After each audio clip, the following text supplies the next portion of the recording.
Xin chào các bạn đã quay trở lại với kênh của mình. Tiếp tục hành trình vô địch các giải đấu mà mình tham gia thì đây là phần cuối rồi mọi người à. Sẽ có rất nhiều bất ngờ ở xuyên suốt video nên anh em nhớ xem hết. Hiện tại thì đội tôi đang xếp thứ 2 trên bảng xếp hạng và vẫn bị PSG dẫn 5 điểm mà chỉ còn 3 vòng đấu nữa là kết thúc mùa giải. Với phong độ của PSG thì nhiệm vụ gần như là bất khả thi, nhưng còn hy vọng là còn gỡ. Trận này chúng tôi chỉ phải gặp anh AC Milan đang xếp thứ 12. Đây là đối thủ dễ nhai nên không cho phép sai lầm nào xảy ra ở đây. Ngay phút thứ 4 của trận đấu tỷ số đã là 1-0 cho anh Sian Onserta nhờ công của Zenit. Nếu các bạn còn nhớ thì khứa này chính là người muốn đi gặp idol Yu Mikami ở phần 1 nè.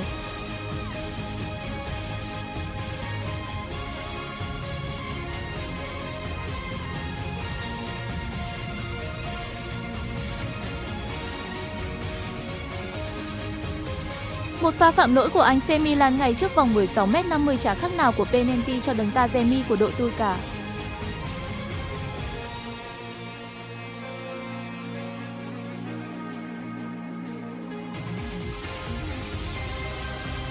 Đó tôi bảo mà một bàn thắng quá đỗi bình thường với đấng Tazemi, vì việc này anh làm như cơm bữa rồi, hay không cho anh Sian.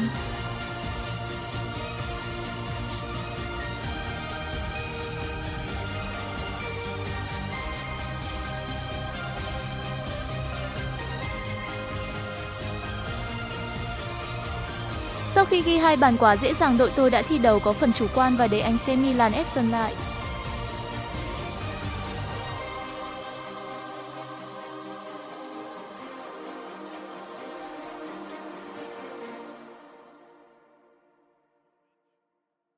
Tới phút thứ 38 của trận đấu, một siêu phẩm đã được tạo ra bởi Jovic giúp cho anh AC Milan rút ngắn tỷ số xuống còn 1-2. Nhìn lại pha bóng thì đội tôi đã để lộ một khoảng trống mênh mông trước khung thành như bán độ ấy.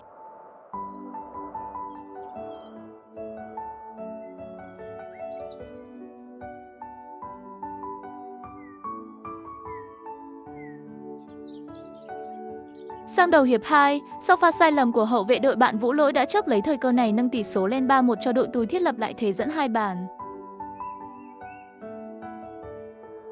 Và tỷ số đó được giữ tới cuối trận, như vậy chúng tôi đã giành chiến thắng với tỷ số 3-1 trước anh AC Milan. Nhưng PSG còn làm điều đó tốt hơn khi họ đã giành chiến thắng để giữ khoảng cách 5 điểm với tụi tôi. Tình trạng nguy hiểm rồi đây, vì theo lý thuyết giải đấu còn 2 vòng nữa là kết thúc mà khoảng cách là 5 điểm, nghĩa là 2 vòng còn lại tôi phải giành chiến thắng cả hai, còn PSG chỉ được phép có 1 điểm hoặc không điểm tại 2 vòng cuối này. Chỉ cần PSG thắng 1 trận hoặc hòa 2 trận thì bất kể tôi thắng 2 trận còn lại với tỷ số 100-0 thì vẫn về nhì thôi. Thế trận đang là ngàn cân treo sợi tóc, cú ăn 3 giờ chỉ còn là hư vô, nhưng tôi tin phép màu sẽ xảy ra với đội tôi. Còn bằng điểm thì khả năng cao tụi tôi sẽ vô địch, vì hiệu số của anh Sian đang là 21 còn PSG là 13. Ở 2 trận tiếp theo đội tôi lần lượt gặp Tottenham và Mönchengladbach, hai đối thủ được coi là khá mềm với đội tôi, còn PSG sẽ khó khăn hơn khi họ phải gặp Man City và Atletico Madrid. Mong là hai đội này sẽ làm nên điều thần kỳ. Nhưng trước mắt chúng tôi phải giải quyết Man City ở bán kết cúp FA Anh. Đây sẽ là cúp mà tôi có khả năng chạm tay vào cao nhất nên sẽ cố gắng 1000% công lực, không thể để trắng tay mùa này được. Ngay phút thứ 12 đội tôi đã có cơ hội rất ngon ăn nhưng Vũ Lỗi đã phung phí cơ hội đó, quá đáng tiếc.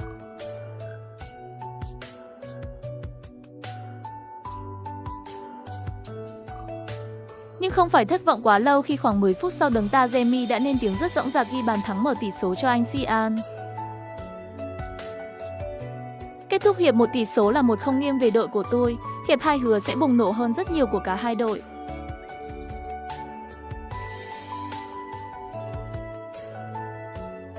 Sau hàng loạt những pha phối hợp đỉnh cao, bóng được luân chuyển từ Kubo tới Vũ Lỗi và điểm đến cuối cùng là Tazemi. Một pha bắt volley được đấng tung ra rất quyết đoán, bằng tỷ số đã nhảy thành 2-0.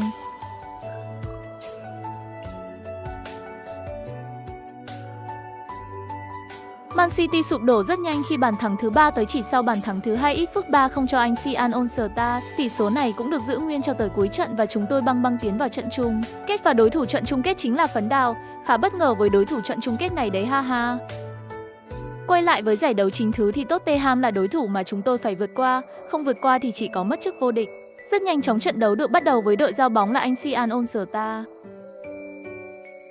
Phút thứ 18 sau pha cắt bóng vào trong của Tazemi thì Vũ Lỗi, cầu thủ có chiều cao khá khiêm tốn, đã bật lên đánh đầu nhưng quá nhẹ và bị thủ môn đội bạn bắt dính bóng. Đáp trả lại pha bóng của đội tôi thì Matasa của Tottenham đã có pha sút xa rất nguy hiểm, may mà bóng đã đi chệch khung thành trong gang tấc, tỷ số vẫn hòa 0-0. Ngay lúc này tôi đã nhận được tin khá tích cực khi PSG vẫn đang bị Man City cầm hòa với tỷ số 0-0. Mọi người nhìn dòng chữ chạy phía dưới là sẽ thấy, như vậy đội tôi càng phải thi đấu năng nổ hơn. Cuối hiệp 1 sau một pha bóng vụng về của hậu vệ đội bạn Vũ lỗi nhanh như một tia chớp cướp lấy bóng và dẫn thẳng về phía khung thành đội bạn, tung ra một pha dứt điểm tinh tế đánh bại thủ môn của Tottenham, tỷ số là 1-0 cho anh Sean Onsterta.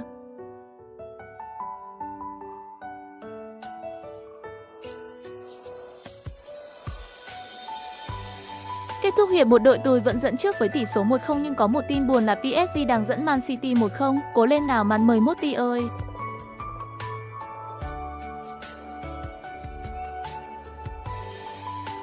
Ôi giời, một pha bắn chim của khứa nào đó đội tôi nhưng mặt khác đã đem lại của penalty cho Taremi.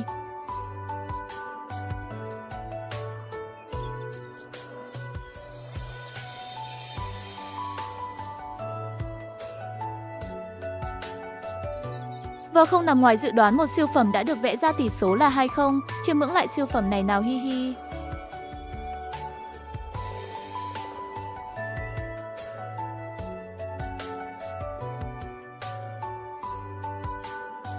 Và phép màu đã xảy ra khi Man City đã có bàn thắng gỡ hòa PSG mà bây giờ đã là phút thứ 75 rồi. Cố lên nào Man City, không thắng thì hòa cũng là một kết quả khá tích cực cho anh Sean.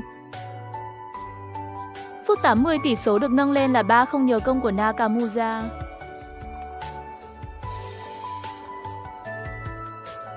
Đã đang thua mà bố thủ môn Tottenham còn làm pha ối rồi dâng bàn thắng thứ tư cho anh Sean Onsterta.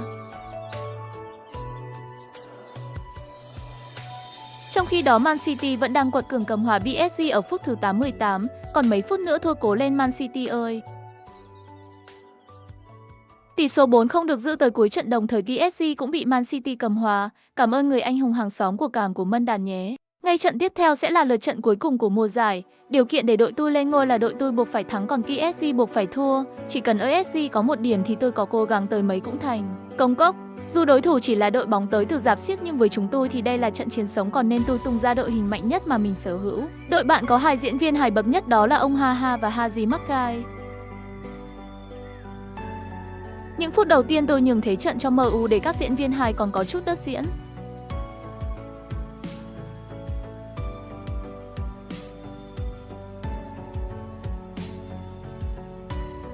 Nhưng vui chơi mấy phút đầu thôi, vì đây là trận đấu quan trọng nên tụi tôi đã ép lại sân và điều gì tới thì cũng đã tới. Taremi cất bóng vào, Vũ lỗi bật cao lên đánh đầu, bên trong có Zenit chờ sẵn để đánh đầu đưa bóng vào lưới. Tỷ số được mở cho anh Sean nhưng bàn thắng lại được tính cho Vũ lỗi, tạo mà Canada quá.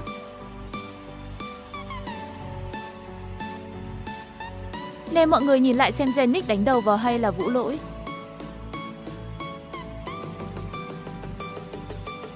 Kết thúc hiệp 1 tỷ số được giữ nguyên là 1-0, còn PSG đang bị Atletico Madrid cầm hòa 1-1.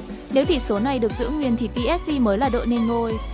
Tới phút thứ 73 đội tôi đã đang dẫn trước MU 2-0 nhưng PSG vẫn đang có thế trận 1 điểm. Ruột gan tôi lúc này cứ nóng hết cả lên, chỉ mong Atletico Madrid không làm mình thất vọng.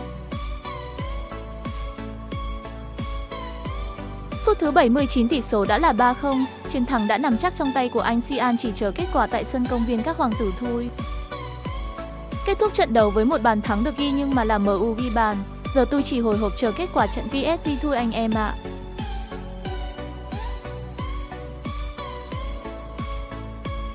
Rồi xong luôn, Atletico Madrid đã không thể làm nên mùa xuân và PSG chính là tân vương của mùa giải. Đội tôi đành ngậm ngùi về nhì khi chỉ kém đội dẫn đầu PSG 1 điểm. PSG vô địch là xứng đáng khi họ đã có cả hành trình kiên cường và quan trọng hơn hết là họ đã đánh bại tụi tôi trên con đường vô địch.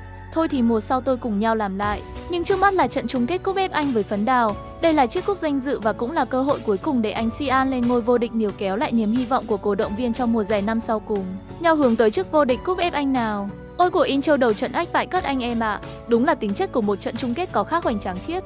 Tôi nhìn thấy chiếc cúp rồi, nó sẽ thuộc về tôi he he. Đây là đội hình ra sân của hai đội. Đội tôi thì anh em chắc không lạ gì rồi, còn bên phía Phấn Đào họ chơi với sơ đồ 4-1-2-3. Gọi người ta là Phấn Đào mà mình đã thua họ thì nhục lắm nè. Bố Minamino đã tập cách ăn mừng rồi, tự tin quá ha. Phút thứ 19 của trận đấu, anh Sean được hưởng của ném biên ở cuối sân, sau một vài đường truyền thì bóng tới chân của Vũ lỗi và một cú dứt điểm ngay, chỉ tiếc là bóng đi trúng vào sáng ngang Taremi ngay lập tức. Đá bồi nhưng đã bị thủ môn Ramsey bắt được. Trận đấu diễn ra vô cùng kịch tính cho tới phút thứ 35, Kamada tung ra đường chuyền sắc lẹm phá toang hàng thủ của Arsenal giúp Vũ lỗi đối mặt với thủ môn và không làm người hâm mộ thất vọng. cú sút của cầu thủ người Trung Quốc găm thẳng vào góc cao của khung thành khiến thủ môn đội bạn bó tay, 1-0 cho anh Xian Onserta.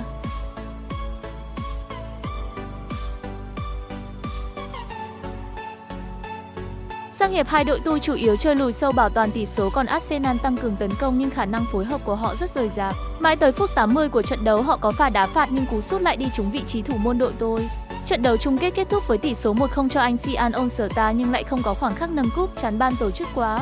Vậy là mùa giải này đội tôi không trắng tay, vẫn có chiếc cúp FA Anh để an ủi người hâm mộ, hi đồng nghĩa với việc tôi sẽ không bị sa thải mà vẫn sẽ dẫn dắt câu lạc bộ chinh phục mùa giải sắp tới. Các bạn tưởng kết thúc mùa giải rồi ư?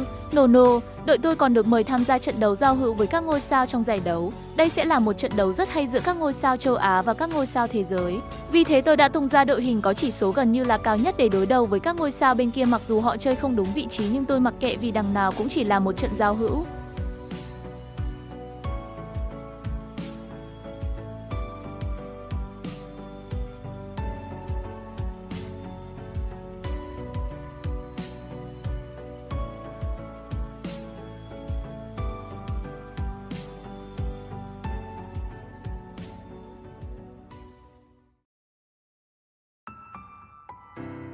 Ô của cúp đẹp VL, thế này thì lại phải đá nghiêm túc để giành chiến thắng thôi, để thêm cái cúp nữa cho an ủi, hi.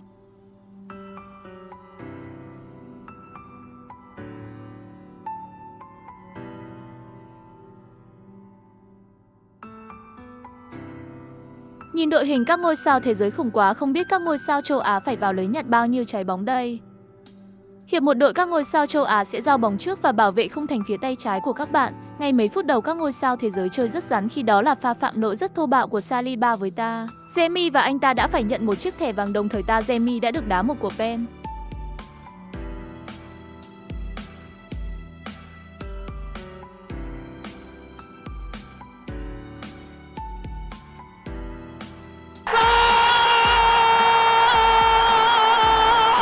Một đường bóng cong hơn mông Ngọc Trinh, hi. Anh em biết tại sao tôi lại gọi là penalty cho Tajemi chưa? Vì những cuộc phạt ngay trước vòng 16m50 Tajemi sút còn chuẩn xác hơn Messi ấy chứ đừng đùa hẹ. Đây chỉ là một trận đấu giao hữu nên tôi không đi chuyên sâu vào lắm, và trận đấu kết thúc với tỷ số 3-1 dành cho các ngôi sao châu Á. Đủ má khoảnh khắc nâng cúp đây rồi, đỉnh quá anh em ơi, như vậy là tôi vẫn có 2 chiếc cúp trong mùa giải năm nay, hi. Tổng kết lại mùa giải thì tại giải đấu chính thức tôi xếp thứ 2 sau nhà vua PSG, còn 3 đội xuống hạng lần lượt là West Ham, London và Doraemon, hai ông lớn trong Big Six ngày nào nay còn đâu.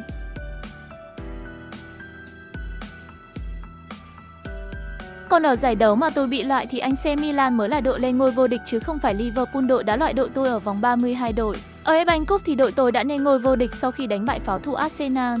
Nhìn chung thì đây không phải là mùa giải thành công của câu lạc bộ sau cú ăn 3 ở mùa trước. Câu lạc bộ cần có nhiều cải thiện và nâng cấp trong mùa giải sắp tới. Tôi cũng cần mọi người ủng hộ cho đội tuyển cũng như những video của tôi bằng cách like và subscribe nhé. Cảm ơn mọi người đã xem video. Chúc mọi người có một ngày thật vui vẻ. Bye bye!